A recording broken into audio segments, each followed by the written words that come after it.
जय श्री राम, जय महाकाल। दोस्तों, एक बार नारद जी को यह अभिमान हो गया कि उसने बढ़कर इस पृथ्वी पर कोई दूसरा भगवान विष्णु का भक्त नहीं है। उनका व्यवहार भी इस भावना से प्रेरित होकर कुछ बदलने लगा। वे भगवान के गुणों का गान करने के साथ साथ अपने सेवा कार्यों का भी वर्णन करने लगे। भगवान से कोई बात छुपी थोड़े ही रहती है। उन्हें तुरंत इस बात का पता चल गया। वे अपने भक्त का पतन भला कैसे देख सकते थे। इसलिए उन्होंने नारद को इस दुष्प्रवृत्ति से बचाने का निर्णय किया।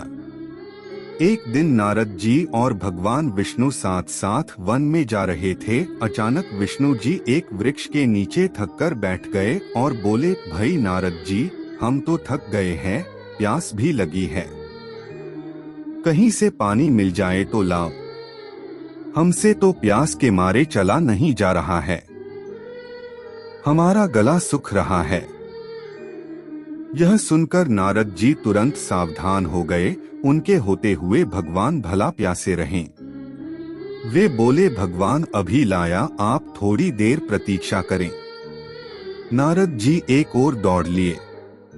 उनके जाते ही भगवान मुस्कुराए और अपनी माया को नारद जी को सत्य के मार्ग पर लाने का आदेश दिया।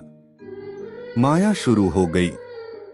नारद जी थोड़ी ही दूर गए होंगे कि उन्हें एक गांव दिखाई पड़ा, जिसके बाहर कुएं पर कुछ युवा स्त्रियां पानी भर रही थी।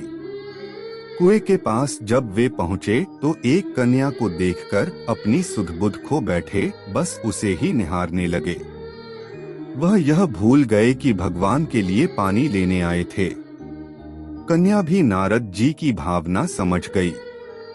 वह जल्दी जल्दी जल से घड़ा भरकर अपनी सहेलियों को पीछे छोड़कर घर की ओर लपकी। नारद जी भी उसके पीछे जो लिए। कन्या तो घर के अंदर चली गई, लेकिन नारद जी ने द्वार पर खड़े होकर नारायण नारायण का अलख जगाया। गृहस्वामी नारायण का नाम सुनकर बाहर आया। उसने नारद जी को तुरंत पहचान लिया। अत्यंत विनम्रता और आदर के साथ वह नारद जी को घर के अंदर ले गया और उनके हाथ पैर धोकर स्वच्छ आसन पर बिठाया तथा उनकी सेवा सत्कार में कोई कमी न छोड़ी। उनके आगमन से अपने को धन्य बताते हुए गृहस्वामी ने अपने योग्य सेवा के लिए आग्रह किया। नारद जी बोले, आपके घर में जो आपकी कन्या जल का घड़ा लेकर अभी अभी आई है, मैं उससे विवाह करना चाहता हूँ। नारद जी की बात सुनकर गृहस्वामी एकदम चकित रह गया, लेकिन उसे प्रसन्नता भी हुई कि मेरी कन्या एक ऐसे महान योगी तथा संत के पास जाएगी। उसने स्वीकृति प्रदान कर दी और नारद जी को अपने ही घर में रख लिया। 2-4 दिन पश्चात शुभ मुहूर्त में उसने अपनी कन्या का विवाह नारद जी के साथ कर दिया तथा उन्हें गांव में ही उतनी धरती का टुकड़ा दे दिया, खेती करके वे आराम से अपना और अपने परिवार का पेट भर सकें। अब नारद जी की वीणा एक खूंटी पर तंगी रहती, जिसकी ओर उनका ध्यान बहुत कम जाता। अपनी पत्नी के आगे नारायण को वे भूल गए। दिन भर खेती में लगे रहते, कभी हल चलाते, कभी पानी देते, कभी बीज बोते तो कभी निराई गुड़ाई करते। जैसे जैसे पौधे बढ़ते उनकी प्रसन्नता का पारावार न रहता। फसलें हर वर्ष पकती कटती, अनाज से उनके कोठार भर जाते। नारद जी गांव के एक संपन्न किसान माने जाने लगे। वर्ष दर वर्ष बीतते चले गए और नारद जी की गृहस्थी भी बढ़ती चली गई। 3-4 लड़के लड़कियां भी हो गए। अब नारद जी को एक क्षण की भी फुर्सत नहीं मिलती थी। वे हर समय बच्चों के पालन पोषण तथा पढ़ाई लिखाई में लगे रहते अथवा खेत में काम करते रहते थे। अचानक एक बार तेज बारिश हुई, जिसने कि दिनों तक बंद होने का नाम ही नहीं लिया। बादलों की गरज और बिजली की कड़क ने सबके हृदय में भय उत्पन्न कर दिया। मूसलाधार वर्षा ने गांव के पास बहने वाली नदी में बाढ़ की स्थिति पैदा कर दी। चारों ओर पानी ही पानी फैला गया। कच्चे पक्के सभी मकान ढहने लगे, घर का सामान बह गया, पशु भी डूब गए, उनके व्यक्ति मर गए, गांव में त्राही मच गई। नारद अब क्या करें? उन्होंने भी घर में जो थोड़ा कीमती सामान बचा था उसकी गठरी बांधी और अपनी पत्नी तथा बच्चों को लेकर जान बचाने के लिए पानी में से होते हुए बाहर निकलने लगे।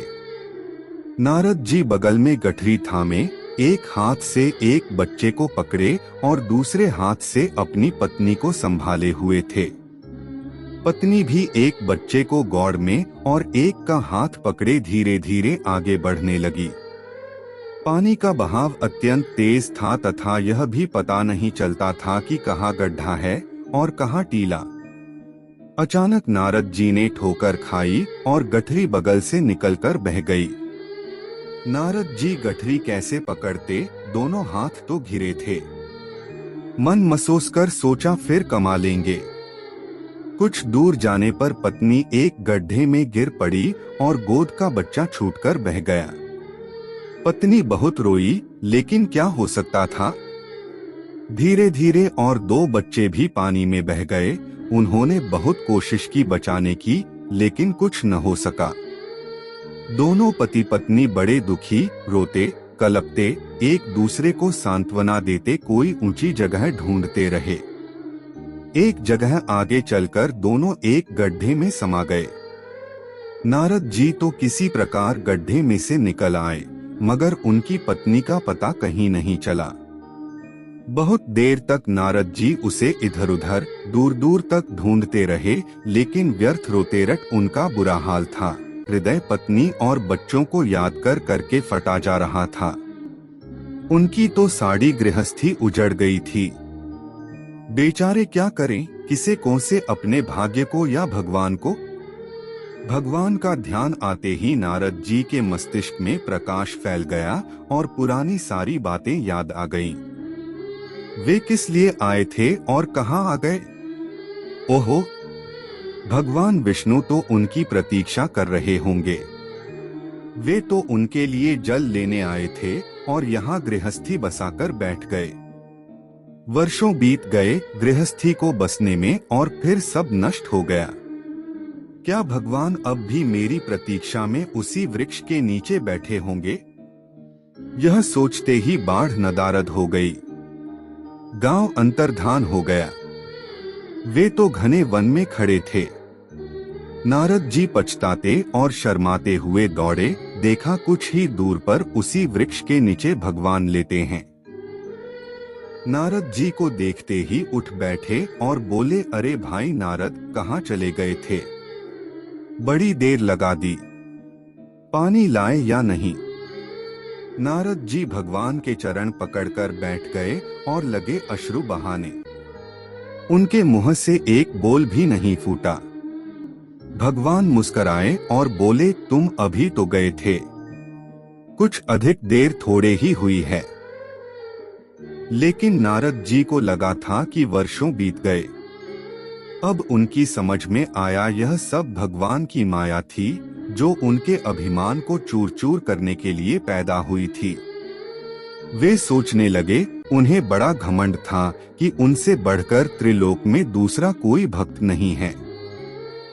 लेकिन एक स्त्री को देखकर वे भगवान को भूल गए। उसको पछतावा होने लगा और उनका घमंड जरा सी देर में ढेर हो गया। वे पुनः सरलता और विनय के साथ भगवान के गुण गाने लगे। जय सनातन धर्म। तो दोस्तों, आपको मेरी आज की वीडियो कैसी लगी कमेंट करके जरूर बताएं और चैनल को जरूर सब्सक्राइब करें। जय सनातन धर्म, जय श्री राम।